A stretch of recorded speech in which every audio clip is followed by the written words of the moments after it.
The words were spoken in a drawing room that smelled of dried roses and old grievances, and they were meant to wound. They did. No gentleman will want you, Eliza. Not with your face, not with your name, not with a single penny to recommend you. You would do well to remember that and behave accordingly. Her Aunt Dorothea delivered the verdict the way she delivered all verdicts, seated, gloved. With the composed satisfaction of a woman who had never once in her life doubted her own authority. Eliza Vane stood before her with her hands folded and her chin level and her heart quietly bleeding somewhere beneath her collarbone. In that private chamber where she kept all the things she refused to show. She was 23 years old. She had no dowry, no mother, no father, no title, and no beauty of the kind that hung portraits in galleries. What she had was a quick mind, a stubbornness her aunt called insolence, and the unsettling ability to see exactly what people were, underneath the things they pretended to be. She did not know, standing in that drawing room on that grey March morning, that within the same fortnight a duke would enter her life. That within 6 months she would stand in a crumbling manor and make it breathe again. That within a year, that same duke, proud, wounded, and finally honest, would ride through the dark hours of a November night just to reach her before the morning took away his courage. She did not know any of it yet. But this story begins where all the best ones do, with an injustice, and a woman who refuses to be buried by it. The arrangement came through Eliza's aunt, which should have been the first warning. Dorothea Langley née Vane had married well enough to consider herself superior to the entire Vane branch of the family tree. And she administered her charity toward Eliza with the precision of someone who wanted gratitude in exact proportion to every pound spent. For 3 years since Eliza's father had died, quietly, in debt, with the apologetic air of a man who had always meant to do better, Eliza had lived in the Langley household in Bath, tutoring the younger Langley daughters and hemming their gowns and making herself useful in the dozens of small invisible ways that kept her from being thrown out entirely. She had not complained.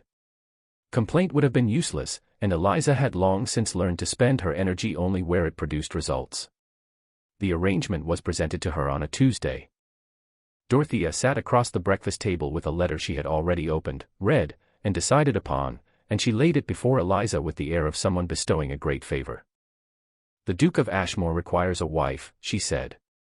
His solicitor has written to several households of connection. The Duke is prepared to offer settlement in exchange for a marriage that is practical in nature. He requires an heir, a household manager, and discretion. He does not require sentiment. He has specifically stated he will not be present at Ashmore Hall for extended periods. The wife will manage the estate in his absence. Eliza looked at the letter. And you have offered me. I have recommended you.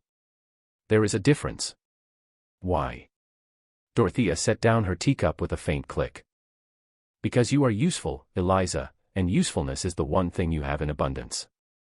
You cannot be pretty for the men. You cannot bring him money. But you can run a household, and apparently that is precisely what Ashmore Hall needs. Eliza read the letter carefully. It was written in formal, impersonal language, the language of contracts.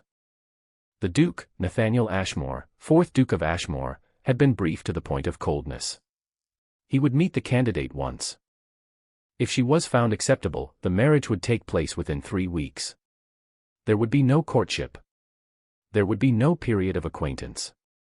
There was a list of expectations, written in the handwriting of a man accustomed to lists. She should have refused. She knew it even then. She agreed.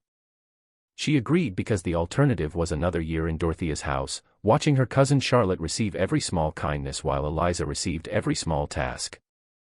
And because Ashmore Hall was in Wiltshire and Wiltshire was very far from Bath, and because even a cold marriage to an absent duke felt, at that moment, more like freedom than anything else on offer. She met the Duke of Ashmore at his solicitor's office on a Thursday afternoon. He was tall, dark-coated, and handsome in the severe way of men who had spent years conditioning themselves against being approached. He looked at her for approximately 45 seconds, asked her 3 questions about household management, and said, "You will do." Not, "You are lovely." Not, "I hope we shall be friends." Not even a nod toward the fact that she was a person with a name and a history and a heartbeat. "You will do." Eliza looked back at him with the same composed assessment she had learned in Dorothea's drawing room. She saw a man who was exhausted underneath his discipline, who held his jaw tight in the way of someone perpetually bracing for impact. She saw something that might have been guilt, or grief, or both, folded neatly behind his eyes where he thought no one could see it. She said, "Thank you, Your Grace," and she meant it to sound exactly as warm as it did. They were married 11 days later in a church in Wiltshire with only the solicitor and a curate in attendance. The Duke did not look at her during the ceremony. When it was finished, he escorted her to the carriage that would take her to Ashmore Hall, told her that his men of business would provide everything she needed, and said that he expected to be in residence perhaps twice annually. He rode away before the carriage even turned in the road. Ashmore Hall was a revelation of the worst kind. It rose out of the Wiltshire countryside like something from a cautionary tale, grand in its bones, desperate in its present condition. The south wing had a roof that wept when it rained. The gardens were so thoroughly overgrown that the kitchen path had become an act of navigation.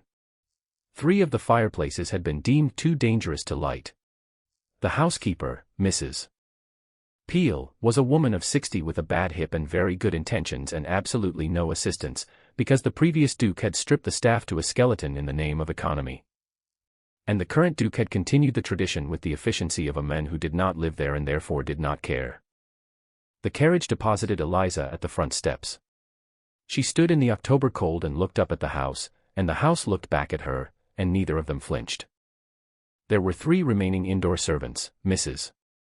Peel, a kitchen maid named Agnes who was 14 and frightened of shadows, and a footman of indeterminate age called Thomas who had stayed only because he had nowhere else to go. Outside, there were 2 stable hands and an elderly gardener named Crow who seemed to communicate exclusively in single syllables and who, Eliza would later discover, knew more about the estate than any document in the library. That first night, Eliza sat in the least damaged of the upstairs rooms with a single candle and the household accounts going back 4 years and a cold that worked its way through the window panes with patient determination. She read every entry. She made 3 columns in her notebook: what was essential, what was possible, and what would have to wait. She did not cry. She had cried in her father's house when she was 16, the night the creditors came, and she had learned then that grief, however legitimate, did not actually solve anything. You could weep and still be cold. The fire, however, required specific and practical attention. By morning she had a list. She requested the first household funds from the Duke's man of business, a Mr. Filton who worked from an office in Marlborough and who clearly expected her to ask for wallpaper or china, and instead presented him with a repair schedule for the south wing roof, a proposal for hiring 2 additional servants, and a revised account of the kitchen garden that she intended to bring back into production before the hard frost set in. Mr. Filton stared at the document for a long moment. "Your Grace," he said carefully, "the Duke has indicated that expenditure should be kept. The south wing roof is failing," Eliza said. "If it fails entirely before spring, the repair will cost 4 times as much. I have noted the comparison here, on the 2nd page." He looked at the 2nd page. He approved the funds. That was the first battle. There were many more. Winter came hard that year, and Ashmore Hall resisted it together.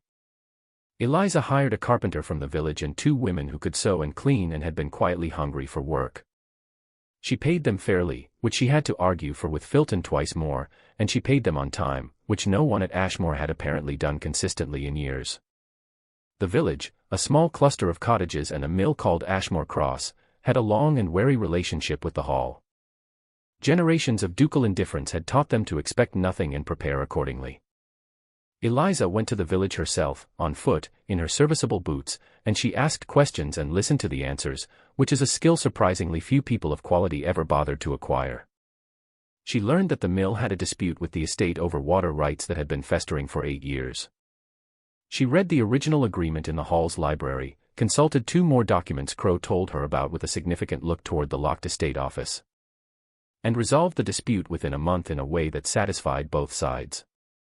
The miller's wife brought her a jar of preserves. Eliza thanked her as though it were the finest gift she had ever received, because the warmth behind it was real, and real warmth in her life was not yet plentiful enough to be taken for granted. By February, the south wing roof held. The kitchen garden had been prepared for spring planting. 2 rooms that had been shut for years were opened, cleaned, and made habitable.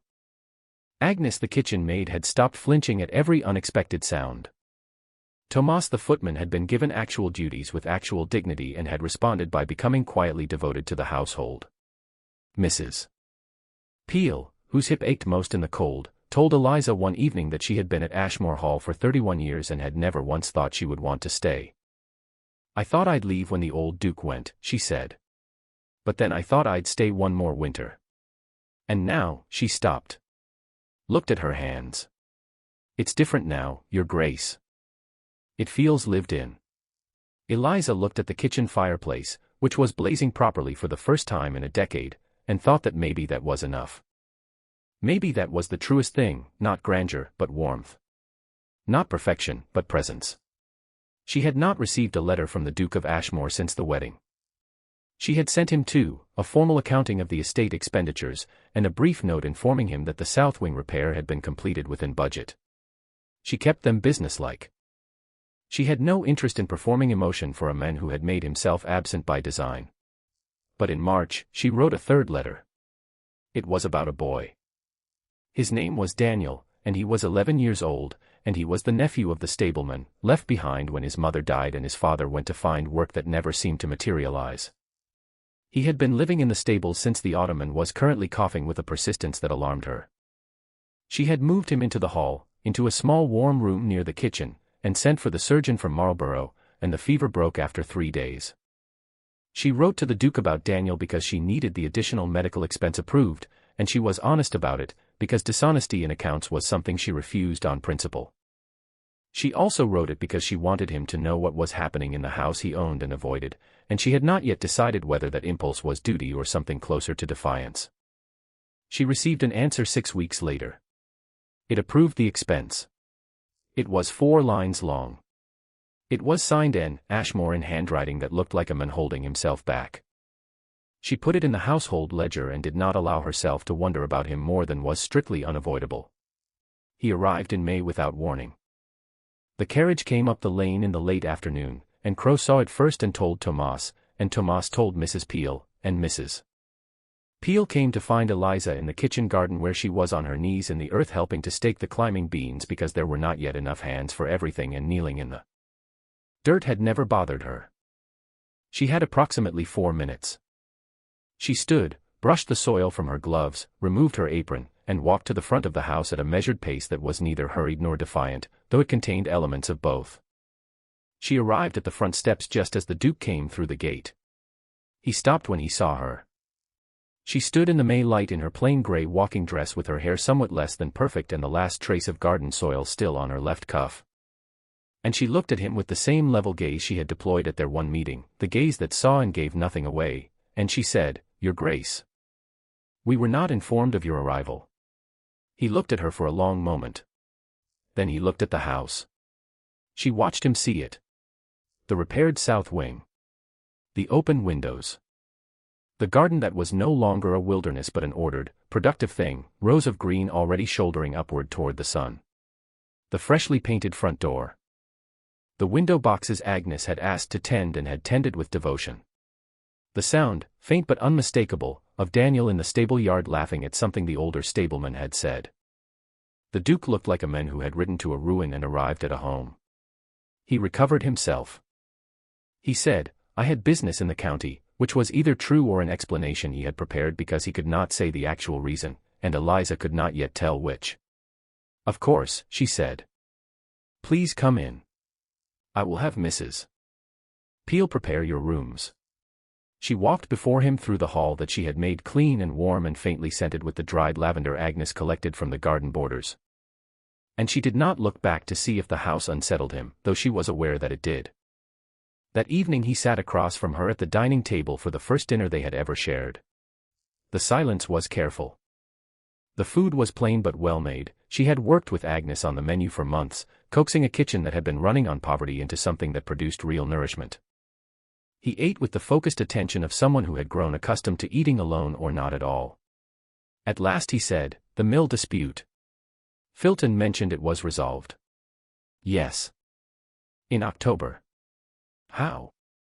She told him, briefly, the particulars of the water rights agreement. He listened with an expression that was difficult to read, something between professional assessment and the beginning of recalibration.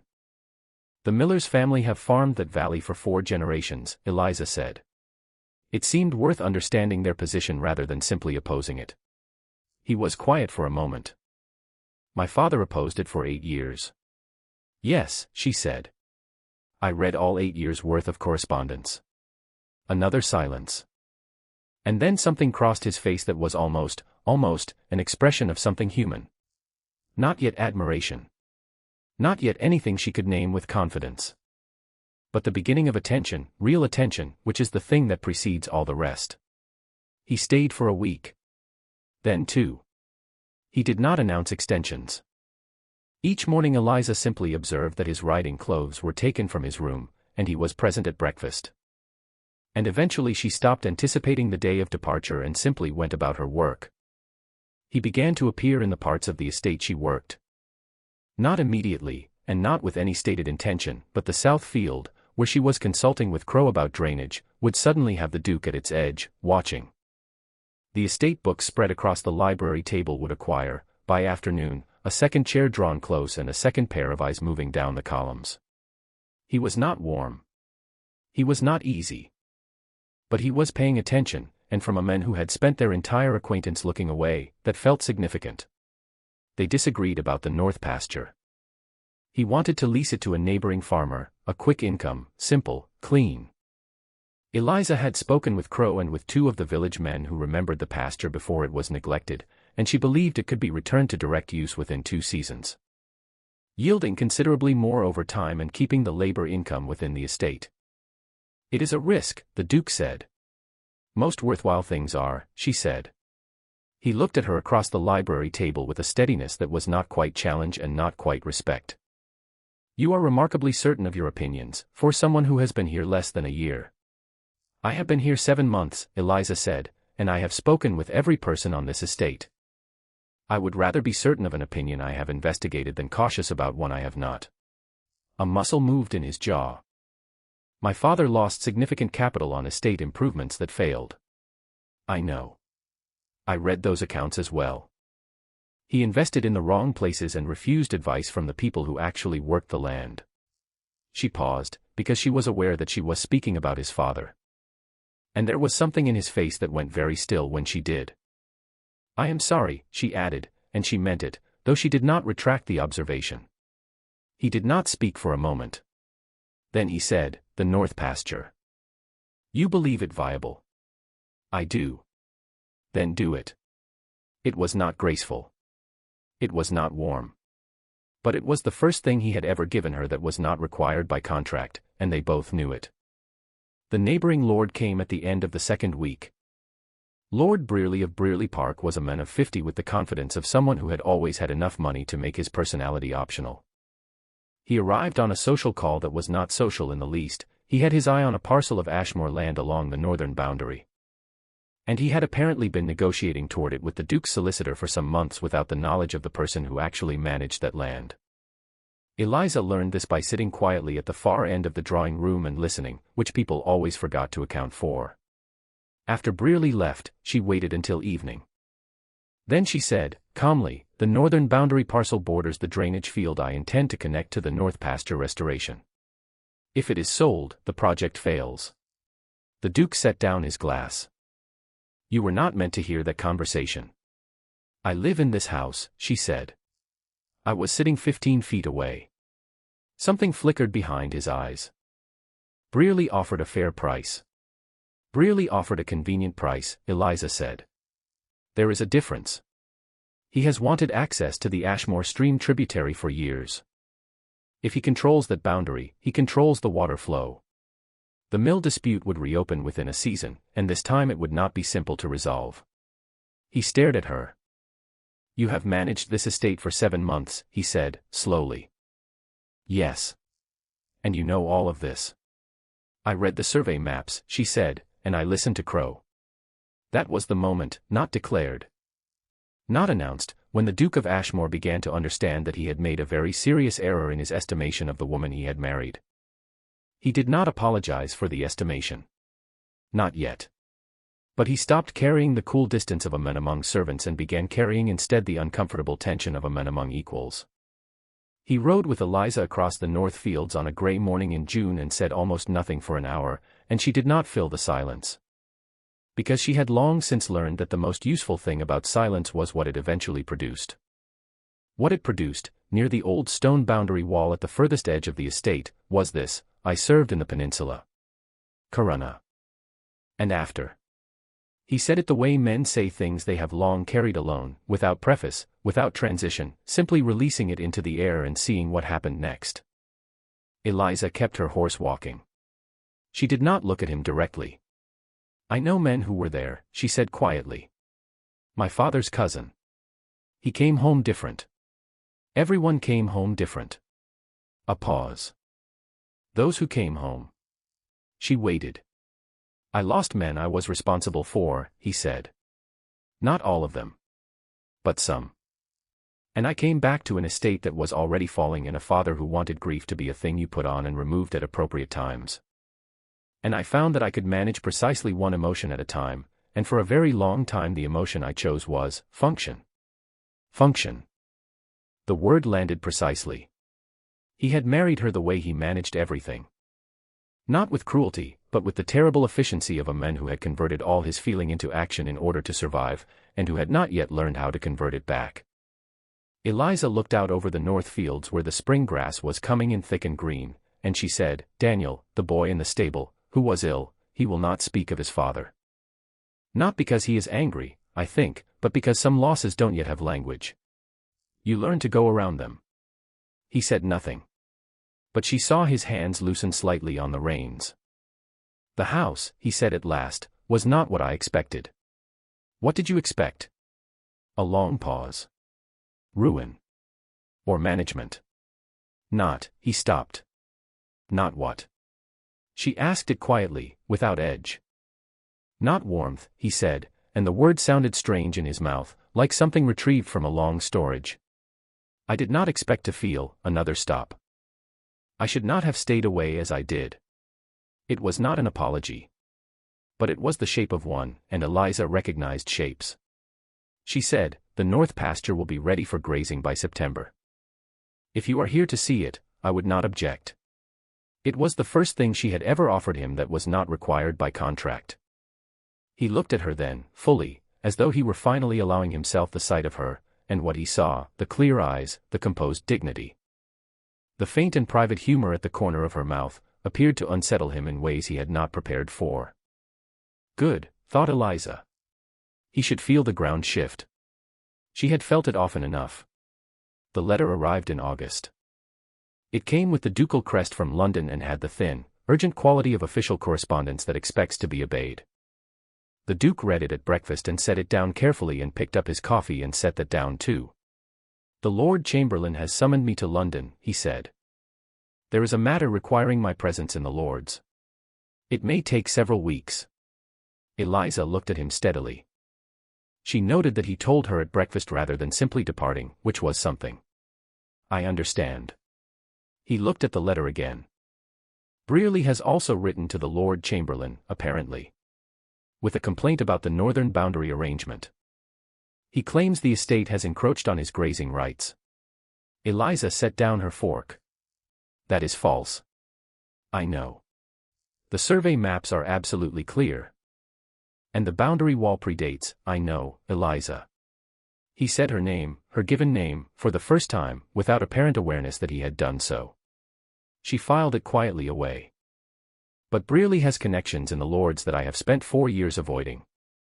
And a public dispute will be used against me regardless of its merits. Then we must ensure the documents are complete and unambiguous before you go. She was already thinking. The survey maps, the original land grant from the 3rd Duke. The water rights settlement from October, I can have everything copied and certified within a week. He looked at her with an expression she was beginning to recognize. It was the expression of a man who kept expecting to be alone and kept finding that he was not. You would do this, he said. It was not quite a question. I have been doing this, she said, not unkindly. He left for London 8 days later with a portfolio of certified documents that Eliza had organized with the precision of a barrister. She stood at the front steps and did not allow herself to feel the quality of the silence his absence created, because naming it would require admitting that she had, at some unguarded point, become accustomed to his presence. He had been gone 11 days when the storm came. It was the worst storm Eliza had seen in her adult life, 3 days of rain so relentless that the ground could not absorb it. And on the second night the river at the valley bottom overflowed its banks and the lower fields went under 2 feet of water, and Crow's cottage, which sat too close to the bank, began to take water in through the door. Eliza was out of the house at midnight with Tomas and the stablemen before anyone could suggest this was inappropriate. They moved Crow and his few possessions to the hall, into the small room where Daniel had recovered, which felt fitting, and spent the next 6 hours with sandbags and lanterns and concentrated human effort rerouting the worst of the flow away from the kitchen garden. Agnes stood at the kitchen door in the grey dawn when they came back, cold and muddy and triumphant. And she had hot soup and dry towels and an expression of admiration so open and unself-conscious that Eliza felt it like a hand steadying her. Daniel had helped with the sandbags. He was 12 now, and growing, and he had worked through the night without being asked. Crow, settled in his temporary room with his bad hip and a cup of something Mrs. Peel had strongly fortified, said to Eliza, "There's been folk in this house 300 years. I've never once seen the family out in the rain for the sake of my cottage." Eliza said, "It is our estate." "Aye," said Crow. "That it is." The Duke returned from London on the 14th day. He came into the hall and found Eliza at the library table with the repair assessment from the storm, the third such document this week. She looked up. He looked at her, at the shadows under her eyes, the competent straightness of her spine, the ink-stained fingers, the evidence of a woman who had met a crisis and organized it into a document. He had heard about the storm from Tomas before he was fully through the door. He knew about midnight and sandbags and Crow's cottage and Agnes and Daniel and 6 hours in the rain. He stood in the library doorway and said nothing for a long moment. When he spoke, his voice was different, lower, stripped of its formal register. "Are you well?" "Perfectly," she said. "The north fields held. The kitchen garden is untouched. Crow's cottage needs the foundation examined, but structurally it is sound. I have a preliminary cost estimate on the second page." He crossed the room and sat, not across the table but beside her, so that they were looking at the same page. Close enough that she was acutely aware of him. He looked at the estimate. He looked at the column of nights and decisions and small precise victories that were annotated throughout the margins in her clear handwriting. He said, very quietly, "I should not have left you to this alone."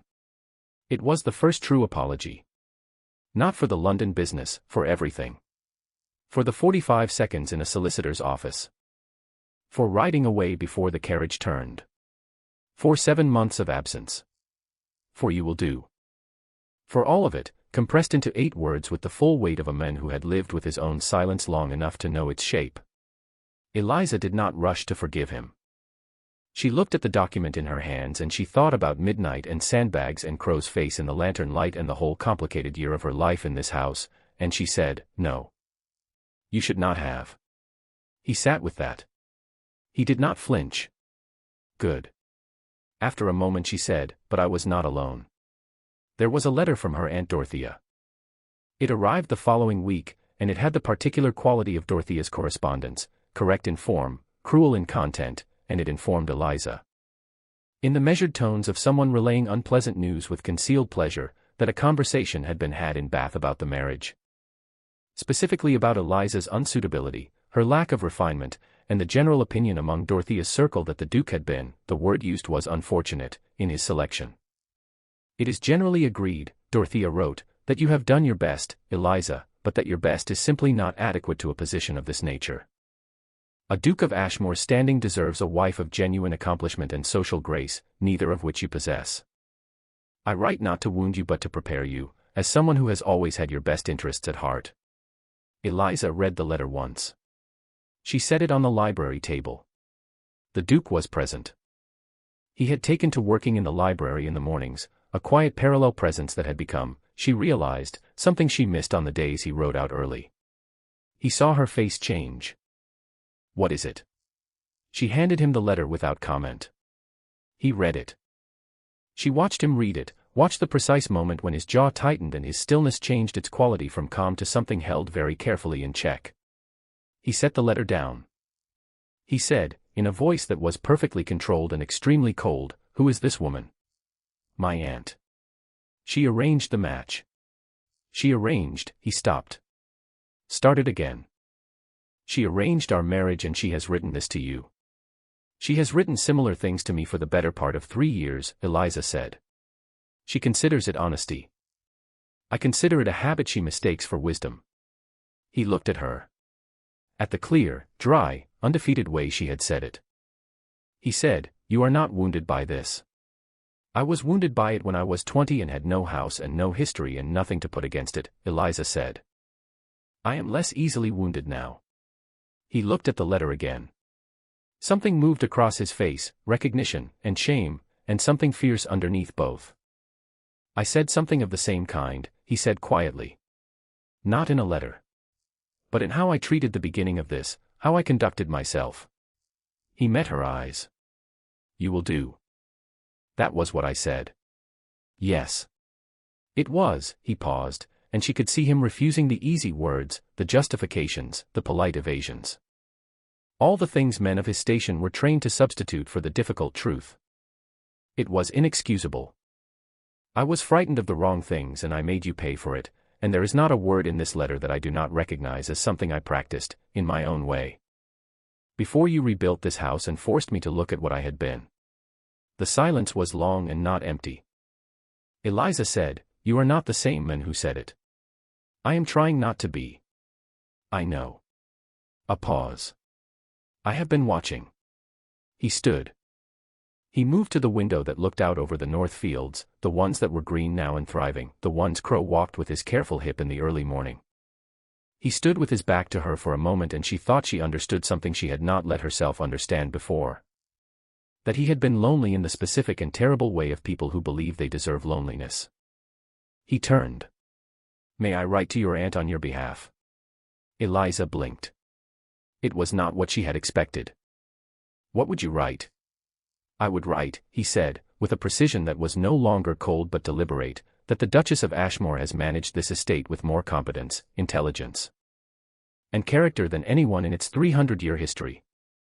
That she has done so without recognition or encouragement from any quarter, including from me, which is an omission I intend to correct with whatever time I am given. And that your aunt's assessment of what constitutes worth in a woman reflects nothing but the poverty of her own understanding." He said it quietly. He said it like a man who had composed it already and was choosing to say it in her presence rather than privately, because private was no longer what he wanted. Eliza was quiet for a long moment. She felt something. She would not call it triumph, because triumph was the wrong word for what lived in her chest just then. It was closer to completion. The closing of something that had been open and cold for a very long time. She said, "Write what you like, Your Grace." "Nathaniel," he said. "I would prefer, if you are willing, that you call me Nathaniel." "Nathaniel," she said. She tried it like fitting a key into a lock that had always been hers to use. He crossed back toward her. He stopped at the edge of the table. He said, "I am not good at this. I want to be honest about that.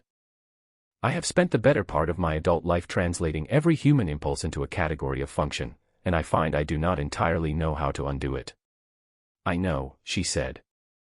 "I have been watching that, too." "Is it?" He stopped. "Is it too late for this to be something real?" She looked at the men standing before her in the library of the house she had made warm. And she thought of midnight sandbags and kitchen gardens and water rights and the miller's wife's preserves and Daniel laughing in the stable yard and Mrs. Peel saying it feels lived in. And she thought of her aunt's drawing room in Bath and You Will Do and the grey morning when she had decided to go to Wiltshire not because she expected anything but because she refused to expect nothing forever. "No," she said. "It is not too late." He sat beside her, not across the table, but beside, and he reached out and covered her ink-stained hand with his own. And he held it with the careful steadiness of a man who had spent years learning not to hold anything and was deciding, with full knowledge of the difficulty, to learn again. They stayed like that for a long time, with the north fields green outside the window and the house warm around them and the autumn light pressing gold against the glass. And Eliza thought that this quiet claiming of something real, was the thing her aunt had told her no gentleman would ever want from her. The Duke, Nathaniel, proved her aunt definitively wrong that same November. He rode through the night from a parliamentary session in London that could have waited. And he arrived at Ashmore Hall in the grey hour before dawn with his horse spent and his cravat abandoned and a look on his face that was utterly unpracticed, utterly unguarded, and utterly her. Mrs. Peel opened the door at the sound of the horse and called for Eliza, who came downstairs in her wrapper with her hair loose and her candle held before her. And she stood in the entrance hall and looked at him standing in the doorway with the November dark behind him and the first frost of the season white on his shoulders, and she said, "You rode all night." "Yes," he said. "The session is not concluded." "No." "Then why?" "Because I wanted to be here," he said simply. "Because this is where you are, and where you are is," he stopped, and then he said the rest without armor or architecture, without the careful management of a man trained against vulnerability. "Where you are is where I want to be. I needed you to know that before another day passed without your knowing it." Eliza stood in the candlelight of the hall she had made warm, in the house she had made whole, in the life she had made out of the ruins of someone's indifference. And she looked at the men who had once told her she would do and who now looked at her as though she were the reason he had ridden through the dark. And she stepped forward into the frost-cold air and took his face in both her hands and said, "Then come inside, Nathaniel. You are home." And he was. And that is where we leave them, Eliza and Nathaniel, in the warm light of a hall made whole by one woman's extraordinary refusal to be diminished. From a drawing-room in Bath where cruel words were meant to be the last word, to a Wiltshire estate alive with warmth and purpose and a love that was earned the only true way, through honesty, through patience, and through the long, hard work of becoming someone worth returning to.